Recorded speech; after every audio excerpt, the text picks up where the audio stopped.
Welcome to the Open Word, an online ministry of Boone Open Bible Church. On today's program, we bring you A Word from the Pastor, featuring Phil Waldo. And now, here's Phil. Hey everybody, Pastor Phil here. I've had some fun in a recent sermon series saying, "Don't be a dingle hopper." That's a reference to the animated Disney film, The Little Mermaid.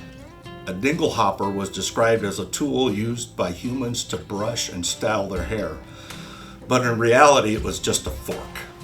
Now we know what a fork is meant to be used for, and it's not for brushing hair. There's a lot of confusion and conflict about personal identity these days. If you're a follower of Christ, I want you to understand who you are and not be confused about it. 1 Peter 2:9 says, "But you are a chosen people, a royal priesthood, a holy nation, a people belonging to God, that you may declare the praises of Him who called you out of darkness into His wonderful light." You are a chosen people. When God looks at you, He says, "These are my peeps. I love these guys." He sees you and thinks, "Oh yeah, you're my favorite." Now it's not because you've got all this talent and charm, but because God's Spirit lives in you. You are a chosen people. And you are a royal priesthood. Spiritually, you are of royal descent, not a pauper, but a prince, a princess. You have royal blood flowing through your veins. And we are citizens of the kingdom of heaven. And not only that, you're a child of the king. The kingdom is your inheritance. You are royal. And you are priests. As a priest, you have direct access to God through Christ. You can approach God's throne with confidence. It's your right to come into His presence and interact with God. You are a priest. And you are a holy nation. God calls us to be holy, and He says that we are holy.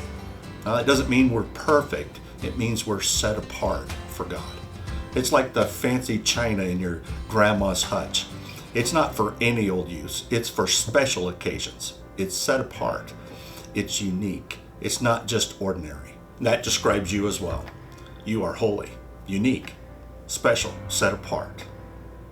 And you are a people belonging to God. You are God's prized possession. This means that He has rights to you that others do not. You can't repaint and remodel my house because it's not yours. But I can because I own it. And God has possession of you, and He can work on remodeling you. But this belonging is not just about God's rights, it's about your privilege. Because God has ownership rights, He takes special care of you. And when you wander off, He comes to get you and bring you back home. You belong to God. So who do you think you are? Here's the truth. A chosen people, a royal priesthood, a holy nation, a people belonging to God. That's who you are. So don't be a dingle hopper. And that's it for today. We'll see you next time.